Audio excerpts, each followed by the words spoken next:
Welcome back to Sarvadev Anushthanam. नमस्कार, मैं आचार्य श्री विमलेश कुमार झा आप सभी को आपके ही अपने चैनल सर्वदेव अनुष्ठानम में हार्दिक अभिनंदन करता हूँ। मित्रों, आज मैं आप सबके समक्ष योगिनी एकादशी व्रत की कथा, पूजन का विधि और व्रत की महात्म तथा पूजन का शुभ समय, पारण का शुभ समय इत्यादि लेकर उपस्थित हुआ हूँ।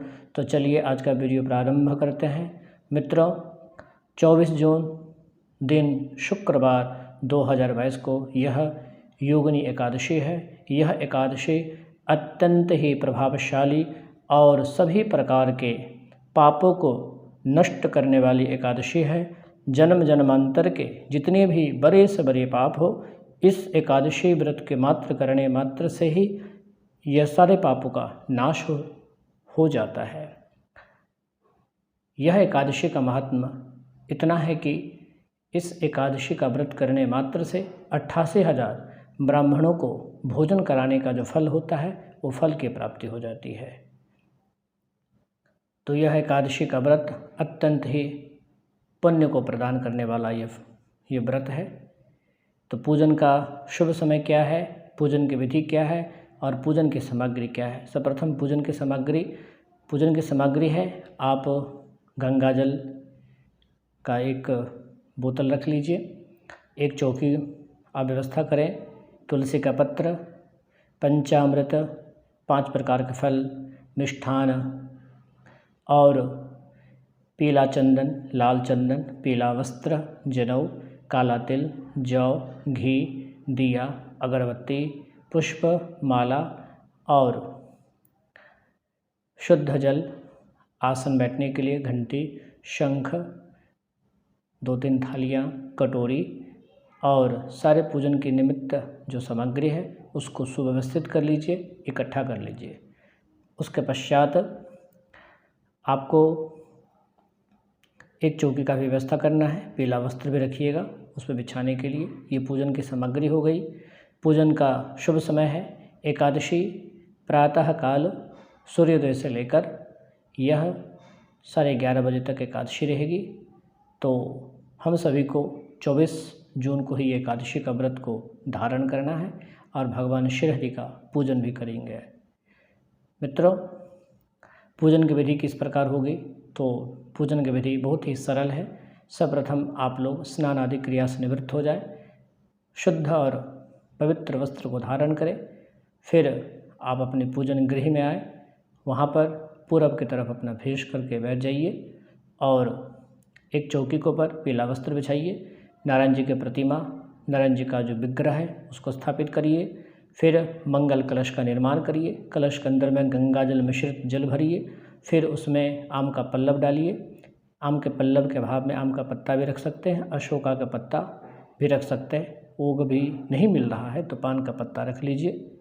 फिर उसमें लौंग, इलायची, पान सुपारी, दूर्वा, हल्दी और कुछ पैसे रख के आप उसमें पूर्ण पात्र रखिए। फिर मूली का धागा लपेट दीजिए नारियल में, श्रीफल को रख दीजिए। फिर मंगल चिन्ह बनाइए, स्वस्तिक आदि चिन्ह बनाइए।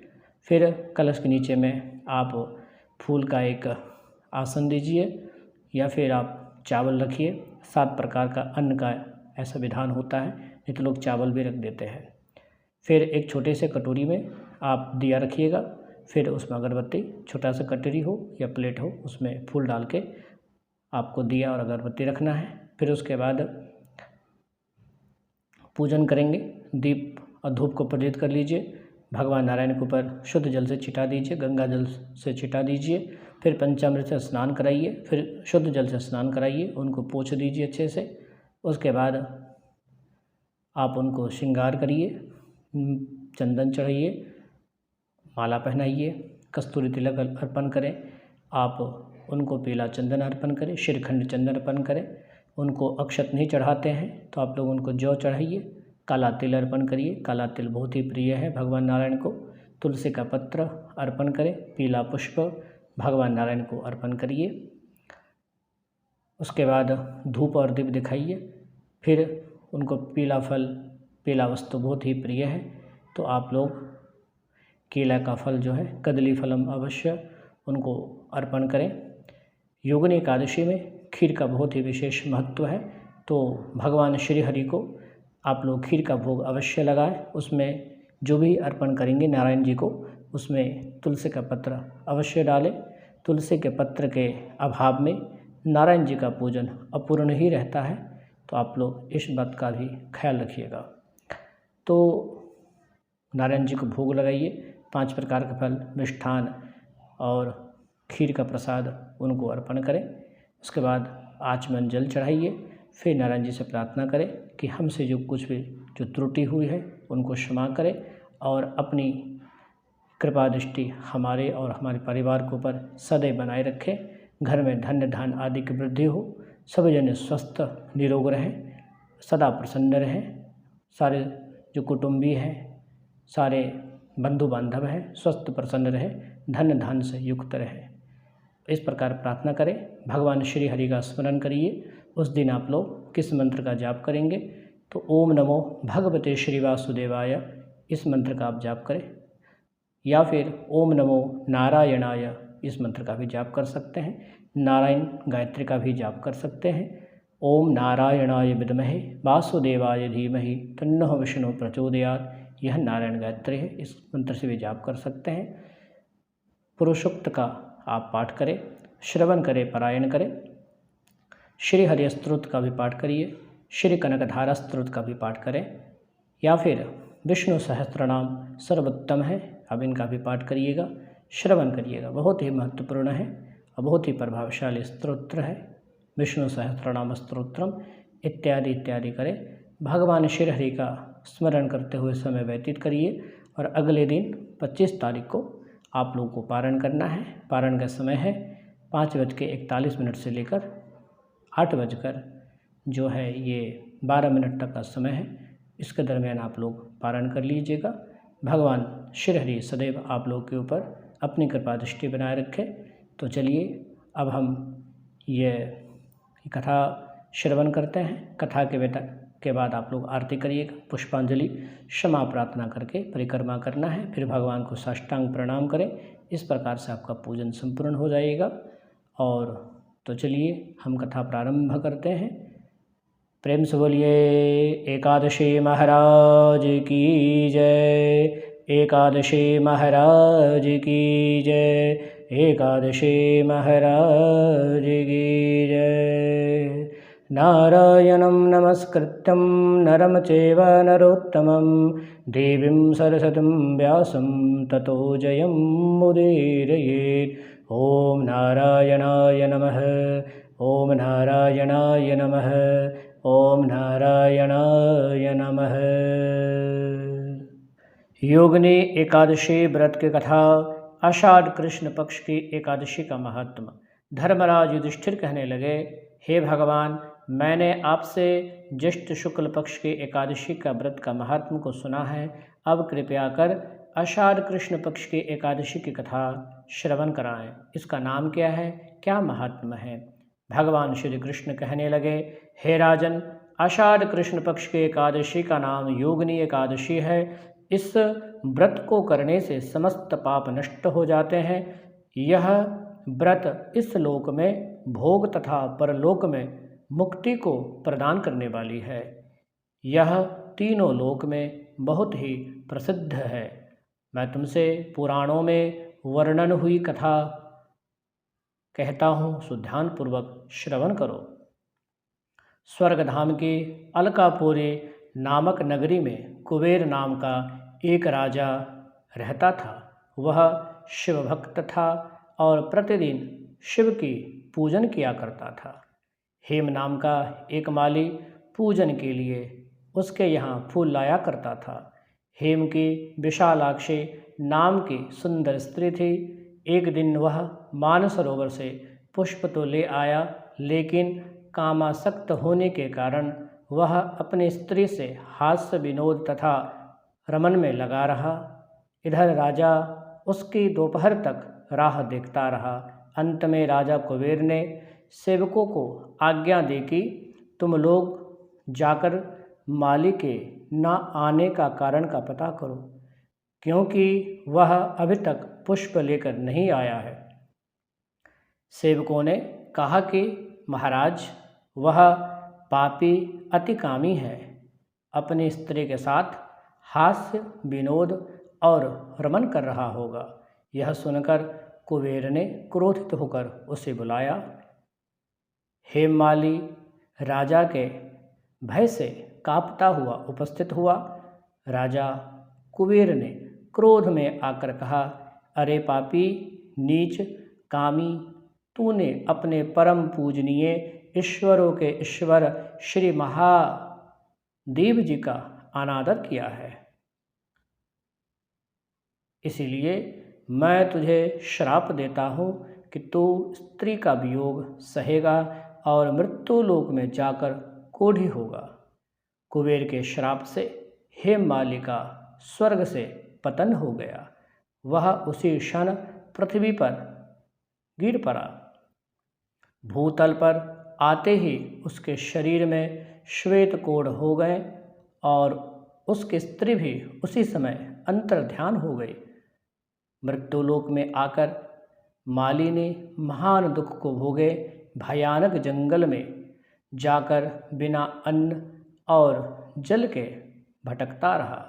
रात्रि को निद्रा भी नहीं आती थी, परंतु शिवजी की पूजा के प्रभाव से उसको पिछले जन्म की स्मृति का ज्ञान अवश्य रहा।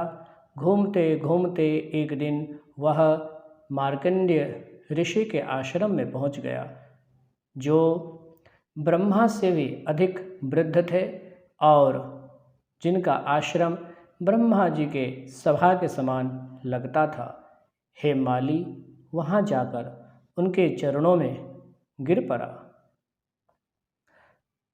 उसे देखकर मार्कंडेय मुनि बोले, तुमने ऐसा कौन सा पाप किया है जिसके प्रभाव से यह हालात हो गई है। हेममाली ने सारा वृत्तांत कह सुनाया। यह सुनकर ऋषि बोले, निश्चित ही तूने मेरे सम्मुख सत्य वचन कह रहे हो, इसीलिए तेरे उद्धार के लिए मैं एक व्रत बताता हूँ। यदि तू आषाढ़ मास के कृष्ण पक्ष के योगिनी नामक एकादशी का व्रत विधि पूर्वक करेगा तो तेरे सब पाप नष्ट हो जाएंगे। यह सुनकर हेममाली ने अत्यंत प्रसन्न होकर मुनि को साष्टांग प्रणाम किया। मुनि ने उसे स्नेह के साथ उठाया और हेममाली ने मुनि के कथानुसार विधि पूर्वक योगिनी एकादशी का व्रत किया और योगिनी एकादशी के व्रत के प्रभाव से अपने पुराने स्वरूप में आकर वह अपने स्त्री के साथ सुखपूर्वक रहने लगा। भगवान श्री कृष्ण ने कहा, हे राजन, यह योगिनी एकादशी का व्रत 88,000 ब्राह्मणों का भोजन कराने के बराबर फल को प्रदान करता है। इसके व्रत से समस्त पाप दूर हो जाते हैं, समस्त पाप नष्ट हो जाते हैं और अंत में स्वर्ग धाम की प्राप्ति होती है। तो इस तरह से आषाढ़ कृष्ण पक्ष की जो एकादशी है, योगिनी एकादशी का ये व्रत कथा, व्रत महात्मा संपन्न हुई। प्रेम से बोलिए एकादशी महाराज की जय, एकादशी महाराज की जय, एकादशी महाराज की जय। जय जय नारायण नारायण हरि हरि, श्रीमन्नारायण नारायण हरि हरि। जय जय नारायण नारायण हरि हरि, श्रीमन्नारायण नारायण हरि हरि। हरे हरे हरे हरे, जय जय नारायण नारायण हरि हरि, श्रीमन्नारायण नारायण हरि हरि। जय जय नारायण नारायण हरि हरि।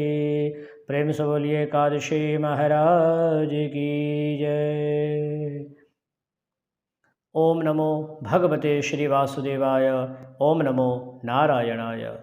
देवी और सज्जनों, आप लोगों को बहुत बहुत आभार, बहुत बहुत शुभाशीष। आप लोग इसी प्रकार अपना प्रेम व स्नेह बनाए रखें और सर्वदेव अनुष्ठानम को लाइक, शेयर और सब्सक्राइब करना कदापि न भूलें। मित्रों, इस वीडियो से संबंधित सारे जानकारी, महत्वपूर्ण बिंदु और योगिनी एकादशी के व्रत की कथा का जो लिरिक्स है वो डिस्क्रिप्शन बॉक्स में दिया गया है, तो आप लोग वहाँ भी जाकर ज़्यादा से ज़्यादा जानकारी को प्राप्त करिएगा और कमेंट में ओम नमो नारायण लिखना कदापि न भूलें और इस वीडियो को ज़्यादा से ज़्यादा शेयर करें। ओम नमो नारायणाय, ओम नमो भगवते श्री वासुदेवाय। भगवान श्री हरि आप लोगों के ऊपर सदैव अपनी कृपा दृष्टि बनाए रखे, आपका जीवन उज्जवल हो, आपका जीवन में सारे मनोकामना सिद्ध हो, सारे कार्य सिद्ध हो, आप शतायु चिरायु दीर्घायु को प्राप्त करें। बहुत बहुत धन्यवाद, बहुत बहुत आभार। कल्याणमस्तु हो, शुभम भवतु हो, आयुष्यमते स्वस्ति, आयुष्यमते स्वस्ति। ओम।